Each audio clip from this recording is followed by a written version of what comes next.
வாசுதேவேந்திர யோகீந்திரம்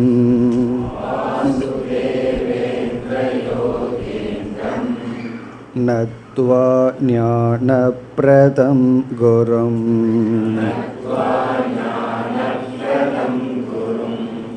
முமுக்ஷூணாம் ஹிதார்த்தாய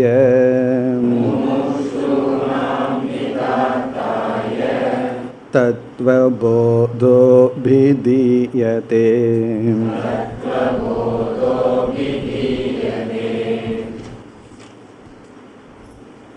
கர்மாணி கதிவிதானி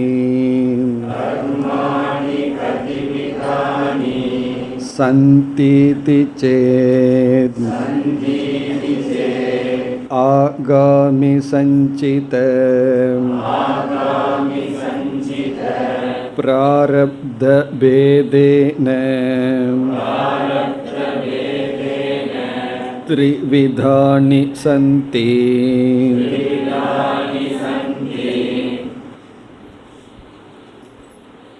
ஆத்ம ஞானத்தினுடைய பலன்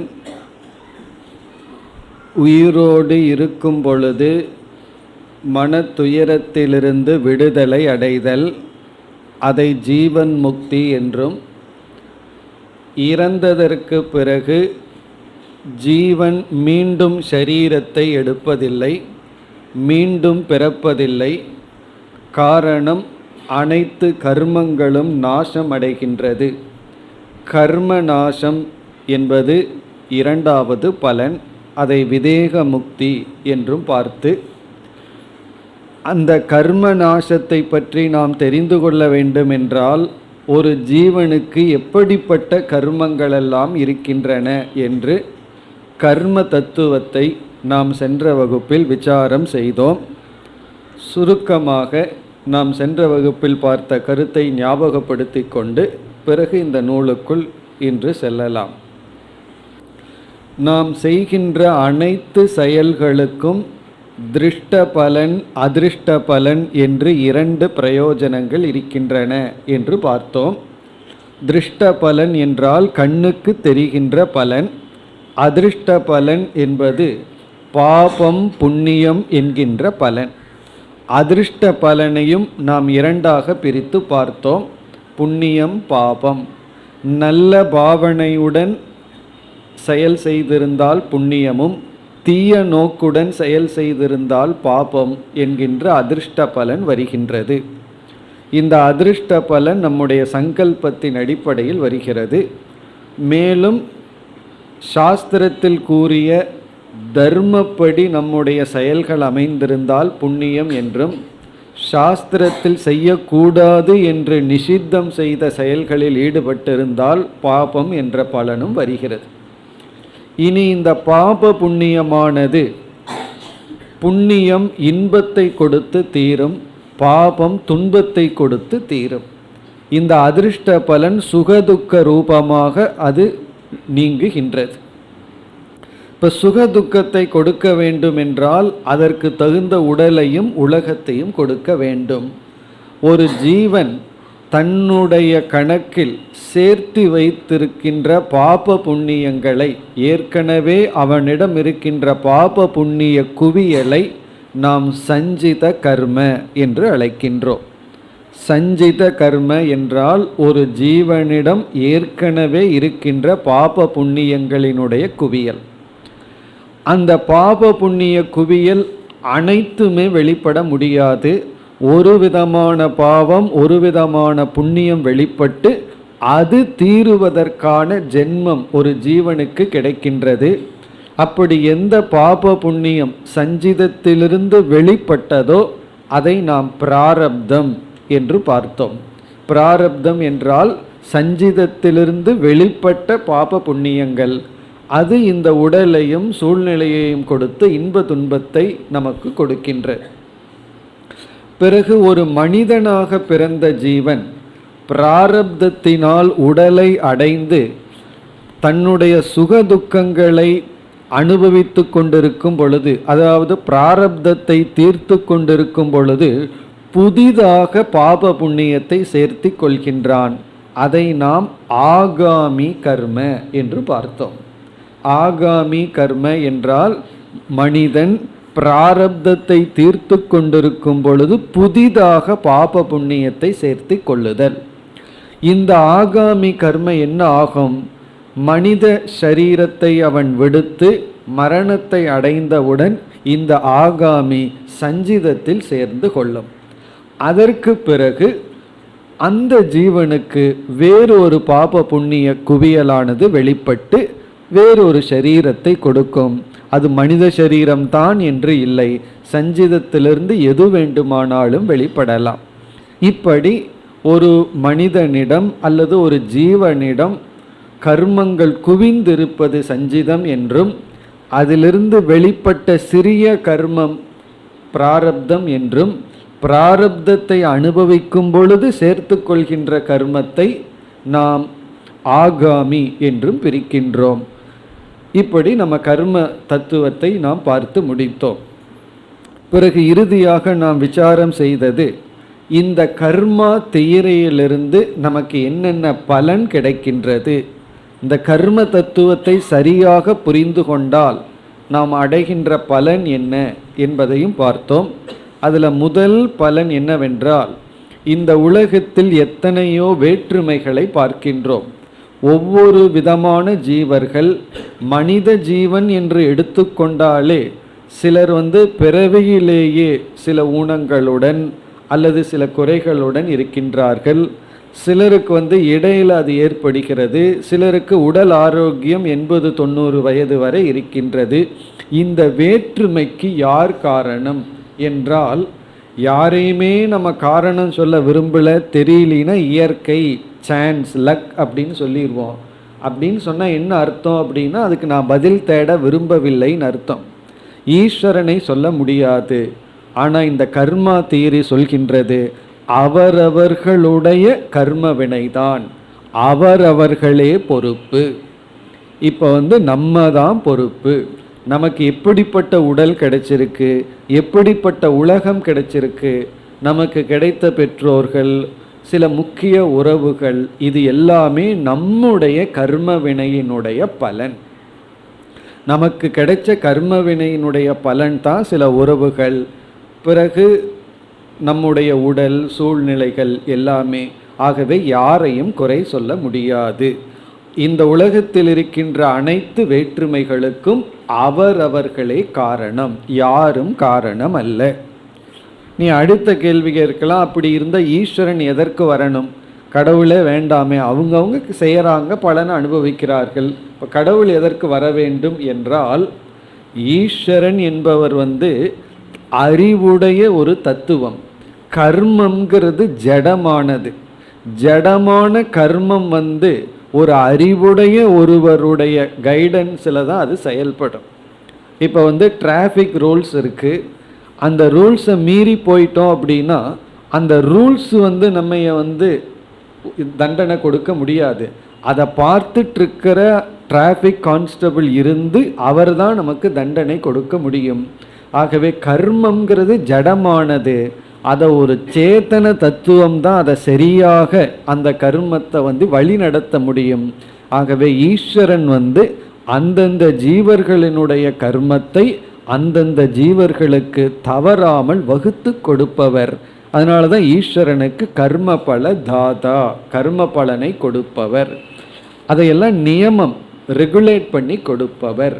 ஆகவே ஒரு அறிவுடைய தத்துவம் தேவை. வெறும் கர்மமே செயலை கொடுத்து விடார், ஏன்னா அது ஜடமானது. பிறகு இரண்டாவதாக நம்ம பார்த்த கருத்து, நமக்கு சில கஷ்டங்கள் வந்தால் அந்த கஷ்டங்கள் நமக்கு வரும்பொழுது காரணம் தெரிஞ்சிட்டாவே பாதி ரிலீஃப் கிடைச்சிடும். இதனால தான் நான் இந்த கஷ்டப்படுறேன்னு தெரிஞ்சிட்டாவே சந்தோஷம். சில சமயங்களில் நம்ம கஷ்டப்படுவோம், நமக்கு தெரிஞ்சு பல தவறுகள் செய்திருக்க மாட்டோம். ஆகவே நமக்கு ரொம்ப டிஸ்டர்ப் பண்ணுற ஃபேக்ட் என்ன அப்படின்னா, எனக்கு ஏன் இது வந்தது, நான் யாருக்குமே எந்த கஷ்டமும் செய்யலையே, அறிவு தெரிஞ்சு நான் யாருக்கு இவ்வளவு ஒரு கெடுதல் செய்யவில்லை, அல்லது என்னுடைய குடும்பத்துக்கு ஏன் இந்த கஷ்டம் மாறி மாறி வருதுன்னெல்லாம் கேட்டுட்ருக்கோம். அதற்கு இந்த கர்மா தியரி பதில் சொல்கின்றது, உங்களுக்கு தெரிந்து செய்யாமல் இருந்திருக்கலாம், தெரியாமல் ஏதோ ஒரு பிறவியில் நம்ம ஒரு தவறு செய்துள்ளோம், அதற்கு பிராயச்சித்தமாக பரிகாரமாக துயரத்தை அனுபவிக்கின்றோம். இப்போ கர்மா தியரி எனக்கு ஏன் இப்படி வந்ததுங்கிற கேள்விக்கு பதில் சொல்கின்றது. அது ஏன் வந்தது என்றால், நாம் தெரிந்தோ தெரியாமலேயோ செய்த தவறுக்கு நாம் தண்டனையை அனுபவிக்கின்றோம். அதை தண்டனைன்னு எடுத்துக்க கூடாது, அது பிராயச்சித்தம், அதற்கு நமக்கு தகுதி இருக்கின்றது அந்த துயரத்திற்கு. ஆகவே எதுவுமே அன்ஜஸ்டிஸாக வர்றதில்லை. இப்போ ஏதாவது நியாயப்படி நமக்கு வந்துட்டா ஏற்றுக்குவோம். அநியாயமாக ஒருத்தர் பழி சுமத்தும் போது தான் நம்மளால் ஏற்றுக்கொள்ள முடியவில்லை. இப்போ சில சமயங்களில் நமக்கு வர்ற கஷ்டம் அநியாயமாக வருது, நியாயம் இல்லை அப்படின்னு முடிவு பண்ணுறோம். கர்மா தியரி என்ன சொல்லுதுன்னா, நியாயம் இருக்கின்றது. உனக்கு ஒரு வேதனை, கஷ்டம், சங்கடம் வருது அப்படின்னு சொன்னால் அது அநியாயமாக வரல.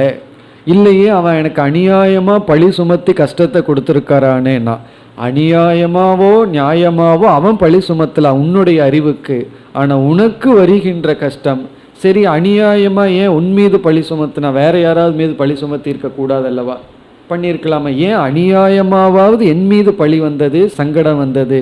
ஆகவே இறுதியில் நாம் செய்த வினையை நாம் அனுபவிக்கின்றோம். அதனால் அதை ஏற்றுக்கொள்கின்ற மனநிலை நமக்கு கிடைக்கும். பிறகு இந்த கர்மா தியரியினுடைய அடுத்த பலனை நம்ம சிந்தித்தோம். இன்று நாம் வாழ்வது நாம் ஏற்கனவே செய்த கர்ம பலனினுடைய விளைவு என்றால், இனிமேல் வருகின்ற எதிர்காலமும் நம்முடைய கையில் தான் இருக்குது. ஆகவே இன்று நாம் தர்மப்படி நல்ல விதத்தில் வாழ்ந்தால் நம்முடைய எதிர்காலத்தை நாம் நிர்ணயம் செய்யலாம். இப்போ கடந்த காலத்தினுடைய விளைவு நிகழ்காலம்னா, நிகழ்காலத்தினுடைய விளைவு எதிர்காலம். ஆகவே நம்முடைய எதிர்காலத்தை நம்ம தான் நிர்ணயிக்கின்றோம். இந்த அவேர்னஸ் வந்ததுன்னா இந்த நிகழ்காலத்தில் நம்ம தர்மப்படி வாழ்வோம். இப்படி நம்ம தர்மத்திற்குள் ஈடுபடுத்த, நம்முடைய எதிர்காலத்துக்கு நம்மையே பொறுப்பாக்க இந்த கர்ம வினை பயன்படுகிறது. நிகழ்காலத்தில் வந்த துயரத்துக்கும் சுகத்திற்கும் பொறுப்பாக்குகின்றது இந்த கர்ம வினை. பிறகு இந்த உலகத்தில் இருக்கிற அனைத்து வேற்றுமைகளுக்கும் அவரவர்களுடைய கர்ம வினை தான் காரணம். கர்ம வினைன்னு சொன்னால் யாரோ என்னமோ என்று பொருள் அல்ல. சிலர் நினைக்கலாம், அதாவது என்னுடைய இந்த துயரத்திற்கு காரணம் இந்த கோள்கள் அல்லது சனி செவ்வாய் அப்படியெல்லாம் சில பேர் நினைப்பார்கள். அவைகளெல்லாம் நமக்கு எப்படிப்பட்ட சூழ்நிலை வரப்போகுது என்பதை இண்டிகேட் பண்ணுற, அதாவது அதை காட்டுகின்ற ஒரு அறிகுறியாக அமையலாம். யாருக்காவது சரியா ஜோதிட சாஸ்திரம் தெரிந்தால், இந்த சரியாங்கிறத அண்டர்லைன் பண்ணிக்கணும், சரியா ஒழுங்கா தெரிந்தால்.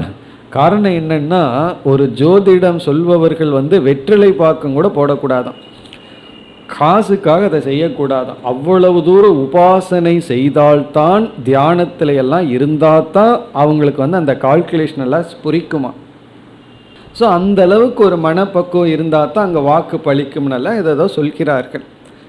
அப்படி அவங்க சொல்கிறாங்களோ இல்லையோ, இங்கே கருத்து என்ன என்றால், எந்த கோள்களும் நம்முடைய ஜாதகமெல்லாம் மேபி இண்டிகேட் பண்ணலாம், உனக்கு கொஞ்ச நாள் ஏதோ கஷ்டங்கள் வரப்போகுது அப்படின்னு இண்டிகேட் பண்ணலாம். ஆனால் நம்மளுடைய ஜாதகமோ அல்லது கோள்களோ நமக்கு கஷ்டத்தை கொடுக்கும் சக்தி கிடையாது. பிறகு எதற்கு இதை தெரிஞ்சுக்கிறோம் அப்படின்னா, இன்னும் கொஞ்சம் கவனமாக நம்ம செல்ல வேண்டும் அப்படிங்கிறதுக்காக. ஆகவே யார் மீதும் பழி போடக்கூடாது.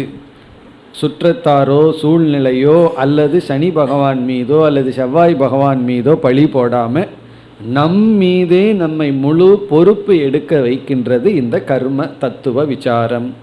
பிறகு இறுதியாக நம்ம பார்த்தோம், அதுவும் முக்கியமான கருத்து, பலருக்கு தர்மத்தில் பற்றின்மை வருவதற்கு காரணம், தர்மப்படி வாழ வேண்டான்னு முடிவு செய்வதற்கு காரணம், ஒருவன் அதர்மம் செய்து கொண்டே இருப்பான், சந்தோஷமாக இருப்பான். ஒருத்தன் தர்மப்படி இருப்பான், கஷ்டப்பட்டு கொண்டு இருப்பான். இதை பார்த்த உடனே என்ன முடிவு செய்கிறார்கள்? அப்ப தர்மப்படி வாழ்றவனுக்கு வாழ்க்கை இல்லை, காலம் இல்லை, பொய் சொல்லி ஏமாற்றி வாழ்ந்தான் தான் சந்தோஷமா இருக்கிறான் அப்படின்னு சொல்லி. இந்த இடத்துல இவர்கள் செய்கிற தவறு என்னன்னா, இவன் இப்பொழுது ப்ரெசன்ட் டென்ஸில் அதர்மம் பண்ணி பொய் சொல்லிட்டு இருக்கான், ஆனால் சந்தோஷமா இருக்கிறான்னா, பொருள் வசதி இருக்கு, சுற்றத்தார்கள் இருக்காங்க, மகிழ்ச்சியா இருக்கான்னா, இந்த மகிழ்ச்சிக்கு காரணம் இப்பொழுது அவன் செய்கின்ற அதர்மம் அல்ல, இவன் ஏற்கனவே செய்து வைத்திருந்த புண்ணிய பலன் தர்மம். அது அவனுக்கு சுகத்தையும் பொருளையும் சுற்றத்தார்களையும் கொடுத்து கொண்டிருக்கின்றது. இப்பொழுது இவன் செய்கின்ற அதர்மத்தினுடைய பலனை பிறகு இவன் அனுபவிப்பான். நம்ம செய்கிற தவறு என்னவென்றால், இவன் இப்போ செய்கிற அதர்மத்தில் தான் சந்தோஷமா இருக்கிறான்னு நினைக்கிறோம். அவனுடைய மகிழ்ச்சிக்கு காரணம் ஏற்கனவே அவனிடம் இருந்த புண்ணியம், செய்த தர்மம், அதுதான் இப்பொழுது அவனை சந்தோஷமா வச்சிருக்கு. அந்த மகிழ்ச்சி அல்லது செல்வம், சுற்றத்தார்கள், இதையெல்லாம் அவன் பெற்றுக்கொண்டு இதனால கர்வப்பட்டு அவன் அதர்மத்தை செய்தால் இதனுடைய விளைவை பிறகு அனுபவிப்பான். அதே போல ஒருவன் தர்மப்படி வாழ்ந்து கொண்டிருக்கின்றான், கஷ்டப்படுறான்னு சொன்னா, அந்த தர்மம் அவனுக்கு கஷ்டத்தை கொடுக்கவில்லை, ஏற்கனவே அவன் செய்த அதர்மம், பாபம் அவனுக்கு கஷ்டத்தை கொடுக்கின்றது. இந்த தர்மம் பிறகு அவனுக்கு சுகத்தையும் இன்பத்தையும் சித்த சுத்தியையும் கொடுக்கும். இதை நம்ம புரிஞ்சிட்டோம் அப்படின்னா, இந்த தர்மத்தின் மீது, இந்த எத்திக்ஸ் அப்படின்னு சொல்லுவோம், நியாயமாக நேர்மையாக வாழ்தல், அந்த வாழ்க்கை மீது நமக்கு நம்பிக்கை ஏற்படும். அதில் முதல்ல நம்பிக்கை வந்தால் தான் அதுபடியாக வாழ நம்மால் முடியும். ஆகவே கர்மா தியரியை சரியாக புரிந்து கொண்டால், இந்த கர்மா தியரி நம்மைய சோம்பேறி ஆக்காது, பொறுப்பின்மையை நமக்கு கொடுக்காது, மற்றவர்கள் மீது பழி சுமத்தாது, தர்மத்தில் நம்பிக்கை இன்மையை கொடுக்காது. இந்த கர்மா தியரியை புரிஞ்சுட்டோம் அப்படின்னா எல்லா விதத்திலையும் நமக்கு நன்மையைத்தான் கொடுக்கும். ஆனால் சமுதாயத்தில் பார்த்தோம் அப்படின்னா, இந்த பிராரப்தம்ங்கிற வார்த்தை, யாராவது வேதாந்த கிளாஸ் அட்டன் பண்ணியிருக்காங்களோ இல்லையோ, எல்லாத்துக்கும் இந்த வார்த்தை தெரியும். பிராரப்தம், தலையெழுத்து அப்படின்னு சொல்லி, ஏதாவது ஒரு கஷ்டம்னா அது தலையெழுத்து, நான் என்ன செய்யட்டும், தலையெழுத்து நான் என்ன செய்யட்டும்னா யாரோ என்னமோ பண்ணினதுக்கு நான் அனுபவிச்சுட்டு இருக்கேன் அப்படி நம்ம முடிவு பண்ணுறோம். அப்படி கிடையாது. அவரவர்களுடைய கர்ம வினையை அனுபவித்து கொண்டு இருக்கின்றார்கள். இதிலிருந்து யாரும் யாருக்காகவும் பரிதாபப்பட வேண்டிய அவசியம் கிடையாது. அவரவர்களுடைய பாப புண்ணியத்தை அவரவர்கள் அனுபவிக்கிறார்கள். இதை தெரிஞ்சுட்டா யாரும் நம்மைய பார்த்தும் பரிதாபப்பட வேண்டாம்னு அர்த்தம். நீங்கள் என்னை பார்த்தும் பரிதாபப்பட வேண்டாம், நான் உங்களை பார்த்தும் பரிதாபப்பட வேண்டாம். அவங்கவுங்க ஒழுங்காக இருந்தால் சந்தோஷமாக இருப்போம். இதுதான் இதனுடைய சாராம்சம். இனி நாம் நூலுக்குள் செல்லலாம். கர்மாணி கதி விதானி சந்தி இதி சேத். கர்மங்கள் எத்தனை விதம் என்று கேட்டால், ஆகாமி, சஞ்சித, ஆகாமி என்ற கர்மம், சஞ்சிதம் என்ற கர்ம, பிராரப்தம், பேதேன, பேதேன இந்த வேற்றுமையுடன், த்ரிவிதானி சந்தி, 3 விதங்களாக இருக்கின்றன. ஏன் இந்த கேள்வி வந்தது? இதற்கு முன் வாக்கியத்தில் நிகில கர்ம பந்த வினிர்முக்தக சியாத், இந்த ஞானியானவன் இறந்ததற்கு பிறகு அவனிடம் இருக்கின்ற அனைத்து கர்ம பந்தங்களும் விலகிவிடும் என்று சொன்னார். அப்போ நம்மிடம் இருக்கின்ற அனைத்து கர்மங்களும் விலகிவிடும்னா எத்தனை கர்மங்கள் இருக்கின்றன என்ற கேள்வி வந்தது. அதற்கு பதில் ஆகாமி கர்ம, சஞ்சித கர்ம, பிராரப்த கர்ம என்று பதில் வந்தது. இனிமேல் நம்ம பார்த்த கருத்து தான் வர இருக்கின்றது. அதாவது இந்த 3 கர்மத்தையும் நம்ம இதுவரைக்கும் அஞ்ஞானிகளுடைய வாழ்க்கையில் எப்படி இருக்குன்னு பார்த்தோம். ஆனால் இனிமேல் இங்கு ஆசிரியர் ஞானிக்கு என்ன ஆகுதுன்னு சொல்ல போகிறார். இந்த 3 கர்மம்னா என்னன்னு சொல்லி விளக்கி ஞானிக்கு என்ன ஆக போகுதுன்னு சொல்கின்றார். அதை நம்ம புரிஞ்சுக்கணுன்னா அஞ்ஞானிக்கு என்ன ஆக போகுதுன்னு நம்ம தெரிஞ்சுக்கணும். இந்த 3 விதமான கர்மம் அஞ்ஞானிகளுக்கு எப்படி செயல்படுகிறது, ஞானிக்கு எப்படி செயல்படுகிறது, அப்படி இனிமேல் நாம் பார்க்க போகின்றோம். இப்போ இனிமேல் பார்க்க போகிற கருத்தெல்லாம் ஓரளவுக்கு நம்ம பார்த்து முடித்த கருத்து தான். மேலும் ஒரு சில புதிய கருத்து தான் வரப்போகின்றது. இனி அடுத்த பகுதிக்கு செல்லலாம். ஞான உற்பத்தி அனந்தரம்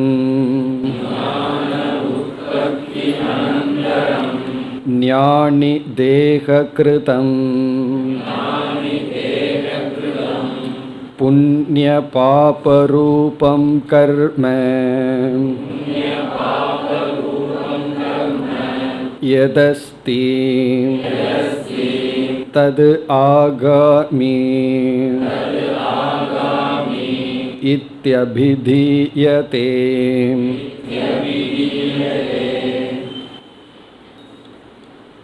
இந்த பகுதியில் ஆகாமி கர்மத்தை பற்றி முதலில் ஆசிரியர் கூறுகின்றார். நம்ம ஏற்கனவே பார்த்த கருத்து தான். ஆகாமி கர்ம என்பது மனித சரீரத்தில் இருக்கின்ற ஜீவன் தன்னுடைய பிராரப்தமான பாப புண்ணியத்தை அனுபவித்து கொண்டு சுகதுக்கங்களை அனுபவித்து கொண்டிருக்கையில் புதிதாக செய்கின்ற கர்ம வினைகள், புதிதாக சேர்த்து கொள்கின்ற பாப புண்ணியங்களுக்கு ஆகாமி கர்ம என்று பெயர். இந்த இடத்துல ஆகாமி கர்மனா ஆகாமி கர்ம பலன் அப்படின்னு அர்த்தம். அது பாப புண்ணிய ரூபமான அதிர்ஷ்ட பலன். இது ஞானிக்கும் பொருந்தும், அஞ்ஞானிக்கும் பொருந்தும். இப்போ ஒரு ஜீவன் பிறந்து அவனுக்கு 50வது வயதில் ஞானம் வருதுன்னு வச்சுக்குவோமே. அப்படின்னா அவன் 20வது வயசுலேருந்து ஆரம்பிச்சிட்டான்னு அர்த்தம். வேதாந்தமெல்லாம் கேட்டு ஆரம்பித்து 50வது வயதில் ஞான நிஷ்டை வருது. அல்லது ரொம்ப பக்குவமானவன் 45 வயசில் ஆரம்பித்து 5 வருஷத்தில் அவன் ஞானி ஆயிட்டான்னு வச்சுக்குவோமே. அப்போ 50வது வயது வரை அவன் அஞ்ஞானியாக இருந்திருக்கான், பிறந்ததிலிருந்து மனுஷனாக இருந்து. இப்போது 50வது வயது வரை அவன் பாப புண்ணியத்தை செஞ்சு வச்சுருப்பான் இந்த ஜென்மத்திலேயே. அது ஒரு பாப புண்ணியம், அதையும் ஆகாமின்னு சொல்கிறோம். பிறகு 50 வயதுக்கு மேல், 50வது வயதில் அவன் ஞானி ஆயிட்டான். 50வது வயதுக்கு மேல் அவன் 70 வருஷம் வரைக்கும் உயிரோடு இருந்து பிறகுதான் மடிகின்றான்னு வச்சுக்கோமே. மறுபடியும் 20 வருஷம் பாப புண்ணியம் செஞ்சுருக்கான். இப்போ ஞானத்திற்கு பிறகு பாப புண்ணியம் செய்ய முடியுமா அப்படிங்கிறது ஒரு கேள்வி. ஒரு கோணத்தில் ஞானத்திற்கு பிறகு செய்கிறத செயல்களெல்லாம் பாப புண்ணியமாக வராதுன்னு சொல்லலாம்.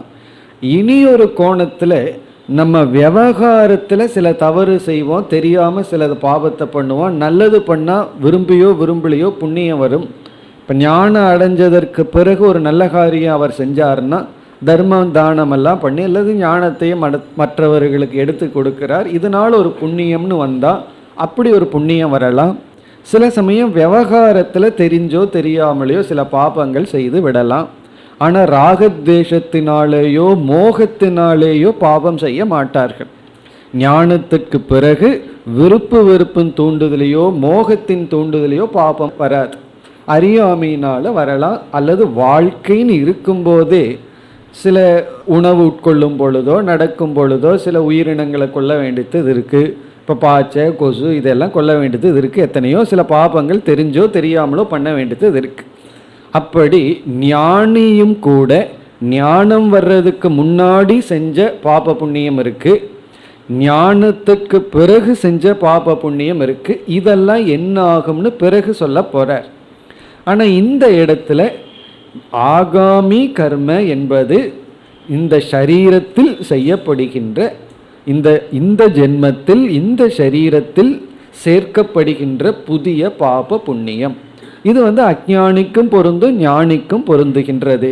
இந்த இடத்துல ஆகாமி கர்மத்தினுடைய லட்சணத்தை சொல்றார். இது ஞானியையே உதாரணமாக எடுத்துக்கொண்டு ஆசிரியர் பேசுகின்றார். நம்ம அஞ்ஞானியையும் இங்கு சேர்த்து கொள்ளலாம், அதில் வேற்றுமை கிடையாது. ஞானி இடத்துலையே 2 வேற்றுமை இருக்கு. ஞானத்துக்கு முன்னாடி செஞ்சது அவர் ஒரு அஞ்ஞானி தான், சாதாரண அஞ்ஞானிக்கு சமம். ஞானத்திற்கு பின்னாடி செஞ்சிருக்கார், பாப புண்ணியத்தை சேர்த்து வைத்துள்ளார். ஆகவே ஞானியோ அஞ்ஞானியோ இந்த ஜென்மத்தில் செய்கின்ற செயல்கள், அந்த செயல்களினுடைய விளைவு அது ஆகாமி. அதுதான் இங்கு சொல்லப்பட்டுள்ளது. ஆனால் இவர் ஞானியை உதாரணமாக எடுத்துட்டு பேசி இருக்கின்றார்.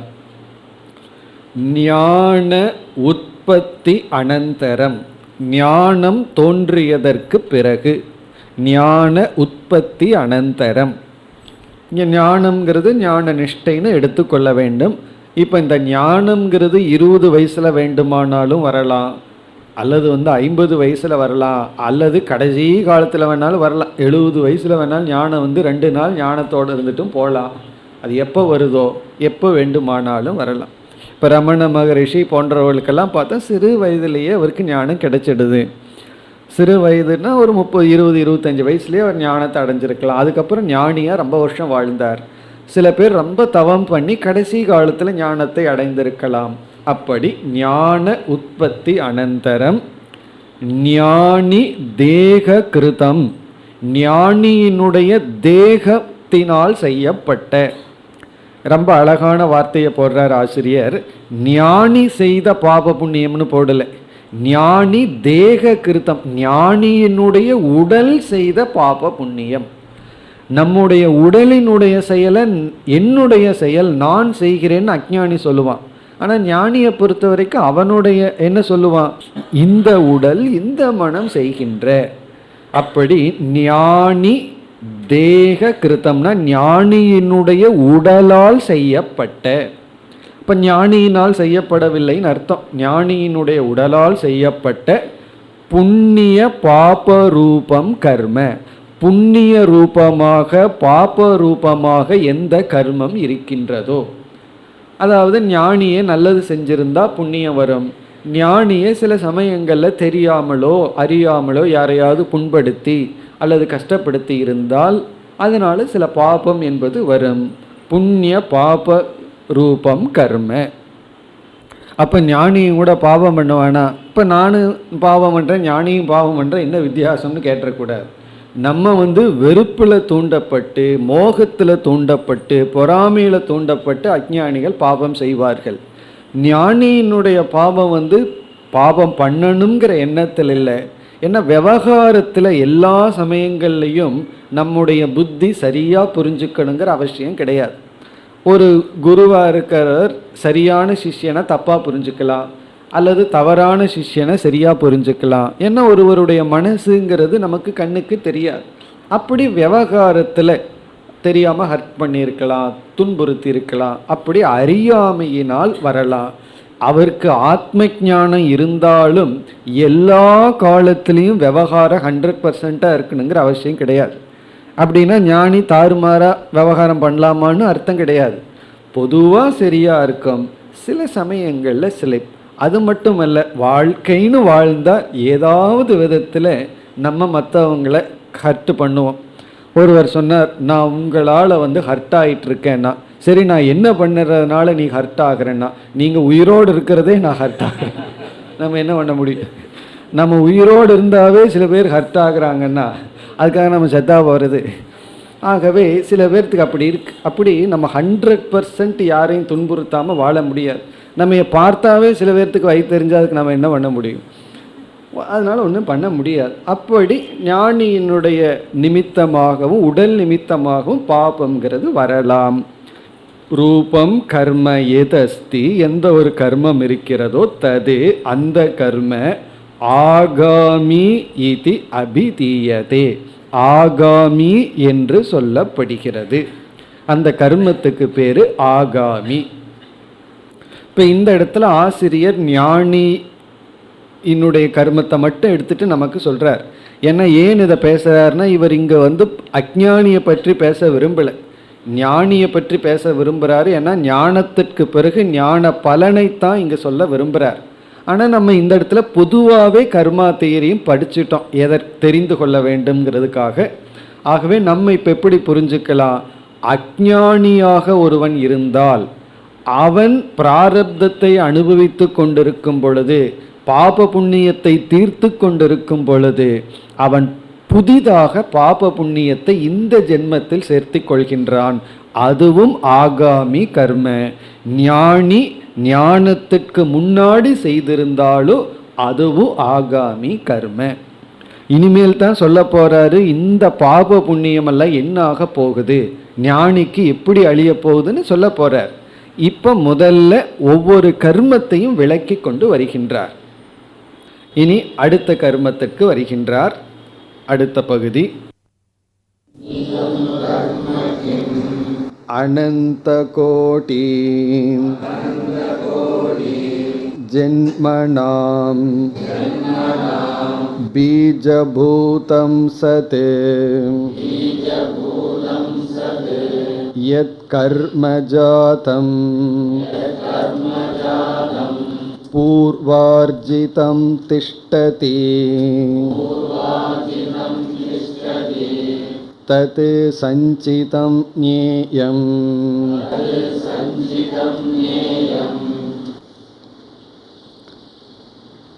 சஞ்சிதம் கர்ம கிம்? சஞ்சித கர்மம் என்றால் என்ன? அது ஒரு கேள்வி.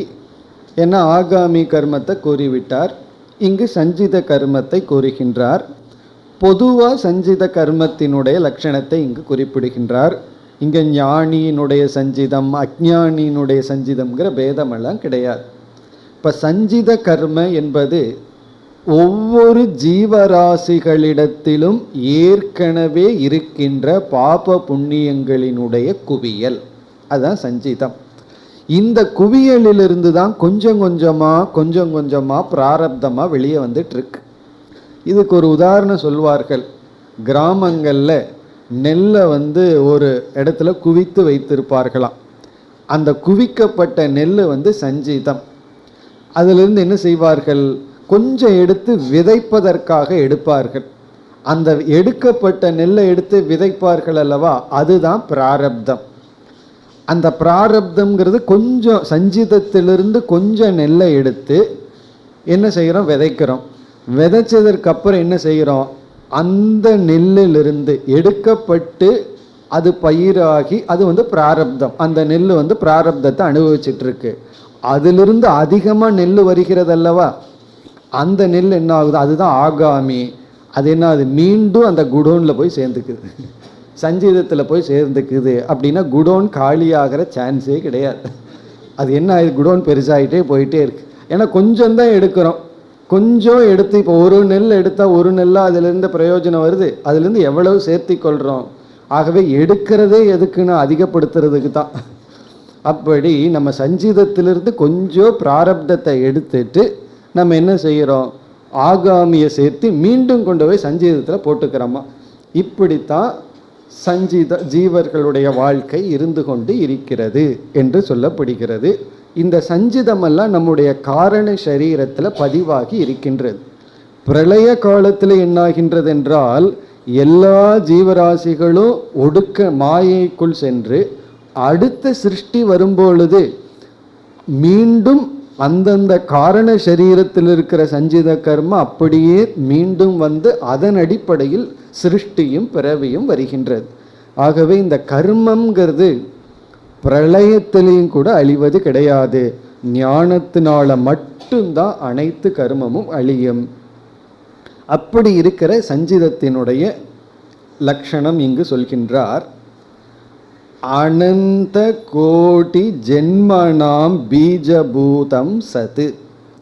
இந்த சஞ்சித கர்மத்தினுடைய ஒரு லட்சணம் அனந்த கோடி ஜென்மத்துக்கு காரணமாக இருப்பது. அனந்த கோடி, கோடினாவே பெருசு, அனந்தம்னா எண்ணிக்கைக்கு அடங்காத கோடி. எண்ணிக்கைக்கு அடங்காத கோடி ஜென்மனாம், ஜென்மங்களுக்கு எண்ணிக்கைக்கு அடங்காத கோடி ஜென்மத்திற்கு பீஜபூதம், பீஜம்னா விதையாக இருக்கின்றது எதுவோ. இந்த சஞ்சித கர்மந்தான் அனந்த கோடி ஜென்மத்திற்கு விதையாக இருக்கின்றது. நெல்லு தானே விதையாக இருக்கு, அதை எடுத்தோம்னா தானே நம்ம பயிர் பண்ண முடியும். அப்படி விதையாக இருப்பது பீஜபூதம்னா விதையாக இருந்து கொண்டு சது, அப்படி இருந்து கொண்டு. அப்ப சஞ்சிதத்தினுடைய ஒரு லட்சணம் என்னன்னா, எல்லா ஜென்மத்திற்கும் பீஜமாக இருக்கின்ற பாப புண்ணிய குவியல்.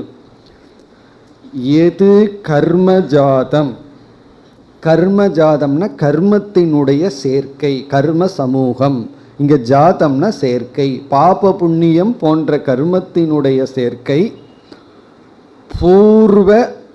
பூர்வார்ஜிதம் திஷ்டதி, பூர்வ ஆர்ஜிதம், ஆர்ஜிதம்னா சம்பாதிக்கப்பட்ட, பூர்வார்ஜிதம்னா முன் சம்பாதிக்கப்பட்ட, மனித ஜென்மத்தில் முன்பு சம்பாதிக்கப்பட்டதாக இருக்கின்றது. பூர்வார்ஜிதம் முன்பு நம்மால் சம்பாதிக்கப்பட்டதாக திஷ்டதி எது இருக்கின்றதோ தது சஞ்சிதம் நேயம், அந்த கர்மத்தை சஞ்சிதம் என்று புரிந்து கொள்ள வேண்டும். அப்படின்னா என்ன, ஒரு ஜீவனிடத்தில் ஏற்கனவே சம்பாதிச்ச கர்ம வினைகளெல்லாம் அவனிடம் இருக்கின்றது. இப்போ இந்த இடத்துல மனுஷ ஜென்மத்தில் ஒரு ஜீவன் இருந்துதான் பாப புண்ணியத்தை எல்லாம் சம்பாரித்து வச்சுட்டு அதன் அடிப்படையில் மீண்டும் அவனுக்கு ஜென்மம் கிடைக்கிது. இப்போ ஒரு கேள்வி கேட்டோம் அப்படின்னா, மனுஷ ஜென்மம் கிடைச்சி அவன் கர்மத்தை எல்லாம் பண்ணித்தான் பாப புண்ணியத்தை சேர்த்து சஞ்சிதம்னு சேர்த்து வச்சிருக்கான். அந்த சஞ்சிதத்திலிருந்து தான் ஜென்மமே கிடைக்குது. இப்போ கர்மத்திலிருந்து தான் ஜென்மமே கிடைக்குது. நமக்கு எப்படிப்பட்ட ஜென்மம் கிடைக்கணும், அது சஞ்சிதத்து கர்மத்தின் அடிப்படையில். பிறகு ஜென்மத்திலிருந்து தான் கர்மத்தை சம்பாதிச்சிருக்கோம். இப்போ நம்முடைய கேள்வி, எது முதல்ல வந்தது? அதாவது கர்மம் முதல்ல வந்து நமக்கு ஜென்மம் கிடைச்சதா? அப்படி கர்மம் முதல்ல வந்ததுன்னா எதன் அடிப்படையில் வந்திருக்கும், அதை திடீர்னு சொல்ல முடியாது. அந்த கர்மமே நம்ம செய்தது தான், நம்ம செய்த கர்மந்தான் சஞ்சிதமாக இருந்து பிறகு நமக்கு ஜென்மத்தை கொடுக்குது. அப்போ ஜென்மம்னு ஒன்று இருந்தால் தான் கர்மத்தை செய்ய முடியும். கர்மம்னு ஒன்று இருந்தால் தான் ஜென்மமே வரும். இப்போ ஜென்மம் வரணும்னா கர்மம் வேண்டுமே. இது எது முதலில் வந்தது அப்படின்னு யாராவது ரொம்ப புத்திசாலித்தனமாக கேள்வி கேட்டால், இந்த கேள்விக்கு சாஸ்திரம் என்ன பதில் சொல்கிறது தெரியுமோ? நான் உன்னிடத்துல ஒரு கேள்வியை திருப்பி கேட்குறேன், அதுக்கு நீ பதில் சொல்லு, நான் இதுக்கு பதில் சொல்லிடுவேன் அப்படின்னு சொல்லி. உங்களுக்கே தெரியும் என்ன கேள்வி, கோழியா முட்டையா? நீ கோழி முதல்ல வந்துதா முட்டை முதல்ல வந்துதான்னு எனக்கு பதில் சொல்லிடு. விதை முதல்ல வந்துதா மரம் முதல்ல வந்துதான்னு எனக்கு பதில் சொல்லிடு. உனக்கு இதுக்கு பதில் சொல்ல முடிஞ்சதுன்னா கண்டிப்பாக இதுக்கு என்னால் பதில் சொல்ல முடியும் அப்படின்னு சொல்லிடுவோம். சரி, நான் வந்து உங்களிடத்துல ஏட்டிக்கு போட்டி கேட்கல, புரிஞ்சுக்கிறது கேட்குறேன், கொஞ்சம் சொல்லுங்கன்னு சொன்னால் நம்முடைய பதில் இதற்கு பதில் இல்லை. அதுதான் பதில். இது வந்து கிரியேஷனுங்கிறது ஒரு சர்க்கிள், இதுக்கெல்லாம் நம்ம பதில் சொல்ல முடியாது. கர்மா தீரிய ஓரளவு தான் நம்ம போக முடியும். அதற்கு மேலே போனோம் அப்படின்னா ஒரு பெரிய கேள்விக்குறியில் வந்து நிற்போம். ஒன்றுமே விளங்காமல் விளக்க முடியாமல் ஆச்சரியமாக வந்து நிற்போம். அந்த இடத்துல தான் எது ஆச்சரியமாக நடக்க முடியாதது நடக்கிற மாதிரி தெரியுதோ, விளக்க முடியாததா எது இருக்கோ அதுக்கு பேர் தான் மித்யா அப்படின்னு சொல்லி, இந்த உலகம் வந்து மித்யா, அதனால் இப்படித்தான் இருக்கும். பிறகு எதுக்கு இந்த மாதிரி விசாரமெல்லாம்? ஏதோ மேலோட்டமான மனசை அமைதிப்படுத்தி இந்த எத்திக்ஸில் தர்மத்தில் நமக்கு விஸ்வாசம் வர்றதுக்கு தான். கர்மா தியரியை நம்ம படித்து நமக்கு செல்ஃப் ரெஸ்பான்சிபிலிட்டியும் சுயமான ஒரு பொறுப்புணர்ச்சியும் பிறகு தர்மத்தில் ஒரு பிடிப்பும் வந்தால் கர்மா தியரியினுடைய பர்பஸ் ஓவர். அதுக்கு மேலே கர்மா தியரி நமக்கு அவசியமே கிடையாது. எதற்கு இந்த கர்ம தத்துவத்தை சாஸ்திரம் நமக்கு சொல்லுதுன்னா, யாரையும் குறை சொல்லாத, யார் மீதும் பழி போடாத, உன்னுடைய சங்கடத்துக்கும் மகிழ்ச்சிக்கும் உன்னையே நீ பொறுப்பாக எடுத்துக்கோ, கடவுள் மீதும் பழி போடாது. சில பேருக்கு சாமி மீது கோவிச்சுக்குவார்கள். எல்லாரிடம் கோவிச்சாச்சு, கடைசியில் பாக்கி யாருன்னா கடவுள் தான். நான் எனக்கு கடவுள் இவ்வளோ தூரம் நான் வழிபட்டு கடைசியில் கடவுள் என்னை காலை வாரிட்டார்னு சொல்லி, அவரே என்னை கண்டுக்கலை, இனிமேல் அவர்கிட்ட நான் போக மாட்டேன்னு சொல்லி, இப்படியெல்லாம் நமக்கு கோபம் வருது. யார் மீதும் பழி வேண்டாம், பழி நம் மீது தான். ப்ளஸ் தர்மந்தான் நமக்கு சுகத்தை கொடுக்கும், சித்த சுத்தியை கொடுக்கும்னு தர்மத்தில் பிடிப்பும் சுயமாக பொறுப்பு எடுத்துக்கொள்வது தான் கர்மா தியரியினுடைய பலன். ஏன்னா இதை நம்ம படிச்சுட்டு போகும்போது திடீர்னு இந்த சந்தேகம் வந்துடலாம், அதற்காக. இனி அடுத்தது மூன்றாவதாக பிராரப்தம். பிராரப்தம் கர்ம கிமிதி சேத் இதம் ஷரீரம் உத்பாத்ய இஹலோகே ஏவம் சுகதுக்காதிப்ரதம்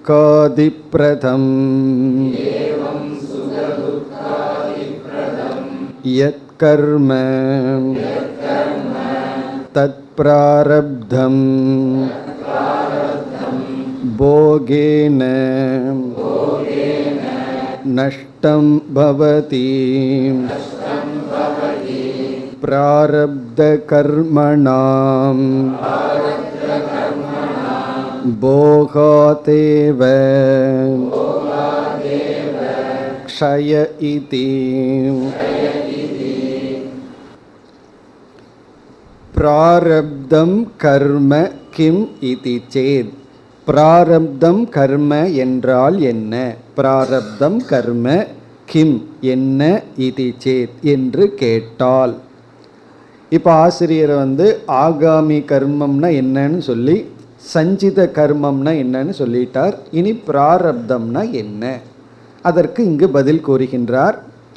பிராரப்தம் என்பது சஞ்சிதத்திலிருந்து வெளிப்பட்ட பாப புண்ணியத்தினுடைய ஒரு சிறு பகுதி.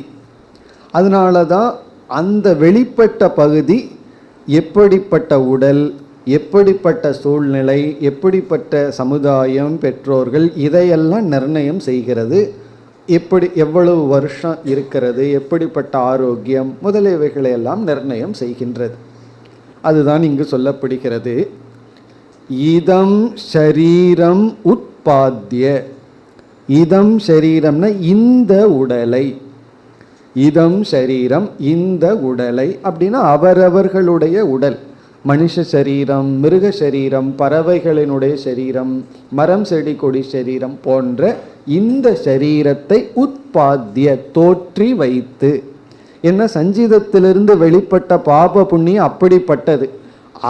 அந்த பாப புண்ணியம் அந்த விதத்தில் தீரணும்னா அதற்கு தகுந்த உடல் வரணும், அதற்கு தகுந்த சூழ்நிலை வரணும். இப்போ ஒரு விதமான பாவத்துக்கு ஒரு சரீரம் எடுத்தா தான் அது தீரும்னு இருக்கு. ஒரு விதமான புண்ணியத்திற்கு ஒரு சரீரம் எடுத்தா தான் அந்த புண்ணியம் சுகத்தை கொடுத்து தீரும்னு நியதி இருக்கு. அப்படி சில பாவத்தை சில ஜென்மம் எடுத்து தான் தீர்க்க வேண்டியது இருக்கு. அதனால தான் ஒருவர் சொன்னார், ஒருத்தன் நன்றி இல்லாமையே இருந்து நன்றி இல்லாமல் இருக்கிறதுனால பாவம் இருந்ததுன்னு வச்சுக்குவோமே, அது நாயா பிறக்க வச்சிருமா? காரணம் என்ன, அடுத்த ஜென்மத்தில் நன்றியோடு இருந்து அந்த பாவத்தை தீர்த்துக்கோ அப்படின்னு சொல்லி. அப்படி சில பாபம் அதற்கு தகுந்த ஜென்மம் எடுத்தா தான் தீரும்னு இருக்கு. அப்படி இதம் இந்த சரீரத்தை சஞ்சிதத்திலிருந்து வெளிப்பட்ட பாப புண்ணியம் உருவாக்கி, அந்த வெளிப்பட்டதுக்கு தான் பிராரப்தம்னு பேர், உருவாக்கி இகலோகே இந்த உலகத்தில் ஏவம், ஏவம்னா இந்த விதத்தில், அப்போ நாம அனுபவித்து கொண்டிருக்கின்ற இந்த விதத்தில் சுக துக்காதி பிரதம், சுகம் துக்கம் முதலியவைகளை கொடுக்கின்றது. பிரதம்னா கொடுப்பது. சுகம் துக்கம் ஆதிபதத்தில் மானம் அபமானம், பிறகு சீதோஷ்ணம், இது போல சீதோஷ்ணம்னா குளிர் வெப்பம், இது போன்ற இருமையான அனுபவங்கள். எது கர்ம தது பிராரப்தம், எந்த கர்ம இந்த உடலை உருவாக்கி இப்பொழுது நாம் அனுபவித்து கொண்டிருக்கின்ற சுகதுக்கங்களை கொடுக்கின்றதோ தது பிராரப்தம். இப்போ இந்த வரியோட இங்கு ஆசிரியர் 3 கர்மத்தினுடைய தத்துவத்தை கூறிவிட்டார். அதாவது ஆகாமி, சஞ்சிதம், பிராரப்தம். இனிமேல் ஒவ்வொரு கர்மமும் எப்படி நாசம் அடைகிறதுன்னு சொல்ல போறார். இங்க ஞானிக்கு சொல்ல போறாரு, அஞ்ஞானிக்கு சொல்ல வேண்டாம், ஏன்னா நாசம் அடைய போறது இல்லை, அது இருக்க போகுது அஞ்ஞானிகளுக்கு. இனி மற்ற கர்மங்களெல்லாம் எப்படி அந்த கர்மமானது தீருகிறதுன்னு சொல்ல போறார். ஆகவே இனிமேல் நம்ம படிக்க போறது கர்மமானது எப்படி டேலி ஆகுது, நில் பேலன்ஸ் ஆகுது. இதுல 3 கர்மத்தில் பிராரப்த கர்மம் என்பது ஞானிக்கும் அஞ்ஞானிக்கும் வேறுபடுவதில்லை. 2 பேர்த்துக்கும் ஒரே கதிதான். ஞானியானாலும் சரி அஞ்ஞானி ஆனாலும் சரி, பிராரப்தம் பிராரப்தத்தில் மாற்றம் கிடையாது. ஞானம் பிராரப்த கர்மத்தை கூட்டவோ குறைக்கவோ செய்யாது, அதுல மாற்றம் கிடையாது. அப்படின்னா என்ன அர்த்தம் என்றால், பிராரப்த கர்மத்தை நாம் அனுபவித்துத்தான் தீர்க்க வேண்டும். அதுல விதிவிலக்கு கிடையாது. அது ஞானியா இருந்தாலும் சரி அஞ்ஞானியா இருந்தாலும் சரி. அதனாலதான் ஒருவருக்கு 25 வயசுலயோ 30 வயசுலயோ 40 வயசுலயோ ஞானம் வந்தாலும் அவர் 70 வயசு வரைக்கும் அவருக்கு பிராரப்த கர்மம் இருந்தா அவர் 70 வயசு வரைக்கும் வாழ்ந்துதான் ஆவார். அந்த 70 வயசுக்குள்ள உடல் ரீதியா சில கஷ்டங்கள் நோய்கள் எல்லாம் அவர் அவதிப்படணும்னா அவர் அந்த துயரத்தை மேற்கொள்வார். அதுல எந்த சாய்ஸும் கிடையாது. அதனாலதான் பார்த்தோம்னா சில ஞானிகளுக்கெல்லாம் சாதாரண மக்களை போல இருக்கின்ற சில நோய்கள் எல்லாம் வருகின்றது. அது என்ன பாவம் செய்தார்களே, ஞானத்தை தான் அடைஞ்சிட்டார்களே, அவர்களும் ஈஸ்வரனும் ஒன்னாயிட்டார்களேனா, அதெல்லாம் ஞானம் வந்தாச்சு. அந்த ஞானம் மற்ற கர்மத்தை தான் நாசம் பண்ணும், பிராரப்தத்தை ஒன்றும் செய்யாது. அந்த பிராரப்தத்தை அனுபவித்துத்தான் தீர்க்க வேண்டும். அது யாருடைய பிராரப்தமா இருந்தாலும் சரி. ஆகவே ஞானிக்கும் அஞ்ஞானிக்கும் பிராரப்தம் பொது. அதனாலதான் பிராரப்தத்திற்கு சாஸ்திரத்துல கொடுக்கிற உதாரணம் முக்த இஷுவது என்று சொல்வார்கள். இஷு அப்படின்னா அம்பு. அம்பு வில்லிலிருந்து புறப்பட்டுடுதுன்னு சொன்னா அது வரைக்கும் நமக்கு சாய்ஸ் இருக்கு. வில்லில் அம்பை ஏற்றி இழுத்து எந்த டைரக்ஷன்ல அந்த அம்பை எறிவது, எவ்வளவு வேகமா எறிவதெல்லாம் எறிவதற்கு முன்னாடி தான். அவங்க கையை விட்டு அம்பு போயிடுதுன்னு சொன்னா அதற்கு பிறகு அது எவ்வளவு தூரம் போகணுமோ அவ்வளவு தூரம் போய் தான் நிற்கும். ஒருவர் அம்பை எய்ததற்கு பிறகு ஏதோ ஒரு மான் இருக்குன்னு எய்துகின்றார், பிறகு மனுஷன் குறுக்க நிற்கிறான், இவர்னாலேயே தடுக்க முடியாது. காரணம் என்ன? இவர் கையை விட்டு போயாச்சு. அப்படி பிராரப்தம்ங்கிறது சஞ்சிதத்திலிருந்து வெளிப்பட்ட கர்ம, அதை நம்ம நிறுத்தவே முடியாது. அதை நம்ம அனுபவிச்சு தான் தீர்க்க வேண்டும். அது ஞானியா இருந்தாலும் சரி அஞ்ஞானியா இருந்தாலும் சரி. பிறகு இங்கேயும் ஒரு முக்கிய கருத்து இருக்கு. ஞானிக்கும் அஞ்ஞானிக்கும் பிராரப்தம் ஒன்றுதான் அப்படின்னு சொன்னா அப்ப ஜீவன் முக்திங்கிறது சம்பவிக்காதே. ஏன்னா உயிரோட எவ்வளவு நாள் பிராரப்தத்தில் இருக்கணுமோ அவ்வளவு நாள் இருக்க வேண்டியது வருதே அப்படின்னு சொன்னா, இப்ப இங்க நம்ம கவனிக்க வேண்டிய கருத்து, பிராரப்தம் இன்ப துன்பத்திற்கான சூழ்நிலைகளைத்தான் கொடுக்கும். அதை நம்ம எந்த அளவுக்கு துயரப்படுறது அது நம்ம கையில் இருக்கு. அதாவது பொருளாதார ரீதியிலையோ உடல் ரீதியிலையோ பிராரப்தம் அந்த சூழ்நிலையை கொடுத்துரும். எந்த அளவுக்கு ஆழ்ந்த மனதில் துயரப்படுறதுங்கிறது பிராரப்தம் நிர்ணயம் செய்யாது. அதனால தான் பார்த்தோம்னா ஒருவருக்கு ரொம்ப கஷ்டம் மேலே கஷ்டம் இருக்கும், சந்தோஷமாக இருப்பார், அதை ரொம்ப கண்டுக்க மாட்டார். ஒருவருக்கு ஒரு சிறு கஷ்டம் வந்திருக்கும், அது அவங்க ரொம்ப பெருசாக எடுத்துட்டு துயரப்படுவார்கள். இப்போ ஞானி பிராரப்தம் எப்படி இருந்தாலும் அதனால் தன்னை துக்கி ஆக்கி கொள்ளாமல் சோகப்படாமல் காத்து கொள்வான். இப்போ ஞானி வெளி சூழ்நிலையை ஞானத்தில் மாத்துறதில்ல, அதை சந்திக்கிற மனதை மாற்றி விடுகின்றான். ஆகவே பிராரப்தம் கஷ்டமான சூழ்நிலையை கொடுக்கும், மேபி உடலுக்கு சில வேதனையை கொடுக்கும், ஆனால் ஆழ்ந்த மனதில் இருக்கின்ற துயரத்தை பிராரப்தம் கொடுக்காது. ஞானி அந்த துயரத்தை அடைய மாட்டான். சூழ்நிலை ஒன்றுதான், ஒவ்வொருவரும் ஒவ்வொரு விதத்தில் அந்த சூழ்நிலைகளை பொருள்படுத்தி துயரப்படுகிறார்கள் அல்லது சுகப்படுகிறார்கள். ராமபிரான் காட்டுக்கு போகணுங்கிறது ஒரே சூழ்நிலை, ராமர் சந்தோஷமா எடுத்துட்டார். கைகை சந்தோஷப்பட்டா அது வேறு விதமான சந்தோஷம். ஆனால் பரதன் வேதனைப்பட்டான், லக்ஷ்மணர் கோவப்பட்டார், தசரதன் இறந்தே போயிட்டான். சூழ்நிலை ஒன்றுதான், அது பிராரப்தம். ஆனால் அவரவர்களுடைய மன பக்குவத்திற்கு தகுந்தாற்போல் சூழ்நிலைகளை பொருள்படுத்துகின்றார்கள். அந்த மனப்பக்குவம் நம்ம இந்த ஜென்மத்தில் வாழ்ந்த வாழ்க்கை, அடைந்த ஞானம், செய்த தவம், அதன் அடிப்படையில் இருக்கிறது. ஆகவே ஞானிக்கும் அஞ்ஞானிக்கும் பிராரப்தம் வேறுபடுவதில்லைன்னா சந்திக்க வேண்டிய சூழ்நிலை வேறுபடுவதில்லை. ஆனால் அந்த சூழ்நிலையில் எப்படிப்பட்ட மனதோடு இருக்கின்றோம் என்பது வேறுபடுகின்றது. அஞ்ஞானி அதை ரொம்ப துயரத்துக்கு காரணமாக எடுத்துக்குவான், ஞானி அப்படி எடுத்துக்கொள்வதில்லை. ஆனால் பிராரப்தத்தை அனுபவிச்சுட்டு தான் நாம் போக வேண்டும், அதில் எஸ்கேப் பண்ணக்கூடாது. அதை நம்ம ஏற்றுக்கொண்டு தான் ஆகணும், அனுபவிச்சு தான் ஆகணும். அதுதான் இங்கு வருகின்றது. போகேன நஷ்டம் பவதி. இந்த பிராரப்த கர்ம எப்படி நாசத்தை அடைகிறதுங்கிற பதில் வருகிறது. போகேன, இங்க போகம்னா அனுபவம், சுக துக்கங்களை அனுபவிப்பதன் மூலமாக, வெளிப்பட்ட கர்மத்தை அனுபவிப்பதன் மூலமாக நஷ்டம் பவதி. நஷ்டம் பவதினா பிராரப்தம் முடிவடைகிறது. சஞ்சிதத்தை அப்படி கிடையாது, சஞ்சிதத்தை அனுபவிச்சே தீர்க்க முடியாது. ஏன்னா அவ்வளவு கோடிக்கணக்கான ஜென்மத்தை கொடுக்கிற கர்ம வினை. பிராரப்தம்ங்கிறது இந்த வாழ்க்கையில் நமக்கு வெளிப்பட்ட சிறு கர்மந்தான். அதனால தான் சில பேர்த்துக்கு ஒரு பயம், எனக்கு வயதாயிட்டே போயிட்டா நான் கஷ்டப்பட்டுட்டே இருப்பேனா அப்படின்னு. அந்த பயமே வேண்டாம்.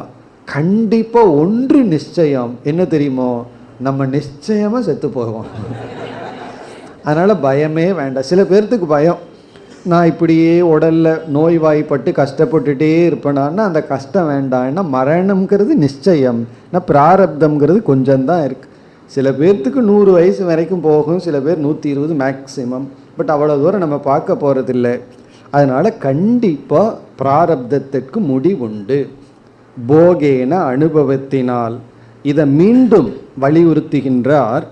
பிராரப்த கர்மணாம், பிராரப்த கர்மத்திற்கு போகாத் ஏவ க்ஷயக இதி, போகத்தினால் மட்டும்தான் நாசம். போகாத் ஏவ, அனுபவிச்சுத்தான் அது போக வேண்டும். போகாத் ஏவ க்ஷயக. இதிலிருந்து என்ன தெரியுதுன்னா, பிராரப்தம்ங்கிறது நம்ம இந்த ஜென்மத்தை எடுத்துட்டோம். இந்த ஜென்மம் நமக்கு எவ்வளவு நாள் அலாட் பண்ணியிருக்கோ அவ்வளவு நாள் நம்ம வாழ்ந்துட்டு தான் போகணும். இல்லையே நான் இப்போவே தற்கொலை பண்ணிக்க வேணான்னு, சரி பேயா சுற்றிட்டுரு, அவ்வளோதான்.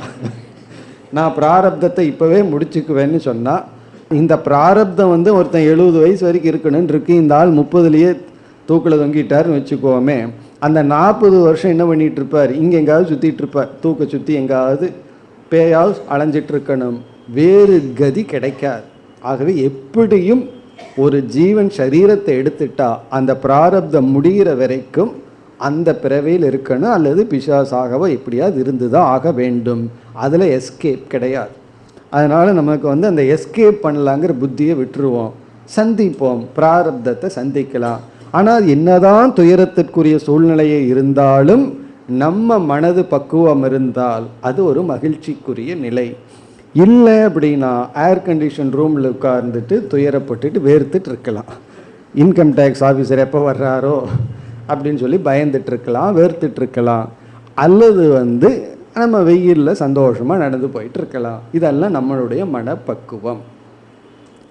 இனி ஒவ்வொரு கர்மத்தையும் சொல்ல போகின்றார்.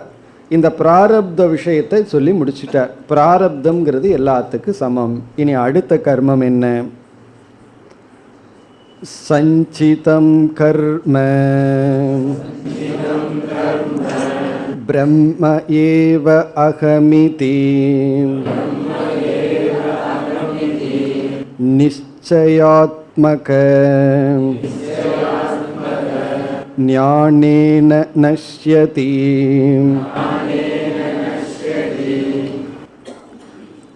இனி ஞானிக்கு சஞ்சித கர்ம என்னாகிறது அப்படின்னு இங்கே பதில் சொல்கிறார். அதற்கு பிறகு ஆகாமி கர்ம என்னாகும்னு சொல்ல போகிறார். ஞானிக்கு என்ன ஆகும் என்றால், சஞ்சித கர்மமானது ஞானத்தினாலேயே எரிக்கப்பட்டு விடுகிறது. இந்த சஞ்சித கர்ம ஒரே ஒன்றுனால தான் அழியுமாம், அது ஆத்ம ஞானம். வேற சாய்ஸே கிடையாது. பிரளய காலத்திலையும் கூட சஞ்சிதம் அழியாது, ஞானத்தினால மட்டும்தான் சஞ்சித கர்மம் எரிந்து விடும். அது இல்லையே நான் கொஞ்சம் கொஞ்சமாக பிராரப்தத்தில் எடுத்து எடுத்து தீர்த்தர்றேன் அப்படின்னா அது முடியாதான். ஏன்னா எடுக்கும்போது நம்ம தீர்த்தருவோம், என்ன பண்ணுவோம், புதுசாக சேர்த்தி கொண்டே உள்ளே போடுவோம். ஆகவே சஞ்சித கர்மத்தை கொஞ்சம் கொஞ்சமாக எடுத்து நில் பேலன்ஸ் பண்ண முடியாது, அனுபவித்து தீர்க்க முடியாது. அல்லது சரி பகவான் ஏதாவது அனுகிரகம் பண்ணி ரைட் ஆஃப் பண்ணிடுவாரோ, இந்த பேங்க்ல எல்லாம் லோன் ரைட் ஆஃப் பண்ணுற மாதிரி பண்ணிடுவாரோன்னா அதுவும் பகவான் பண்ண மாட்டார். பிறகு ஞானத்தினால மட்டும்தான் அழியும். அதுதான் இங்கு சொல்லப்படுகிறது. எந்த ஞானம்? சரி ஞானத்தினால் அழியும்னா எனக்கு இப்போ ஏற்கனவே எத்தனையோ ஞானம் இருக்கேன்னா, நான் பிரம்மனாக இருக்கின்றேன் என்கின்ற ஞானத்தினால் மட்டும்தான், நான் பூர்ணமான பிரம்மஸ்வரூபங்கிற ஞானத்தில் தான் இந்த சஞ்சித கர்ம அழியும். அது எப்படி? அடுத்த வகுப்பில் பார்ப்போம். ஓம் பூர்ணமத பூர்ணமிதம் பூர்ணாத் பூர்ணமுதச்யதே பூர்ணஸ்ய பூர்ணமாதாய பூர்ணமேவாவசிஷ்யதே. ஓம் சாந்தி சாந்தி சாந்தி.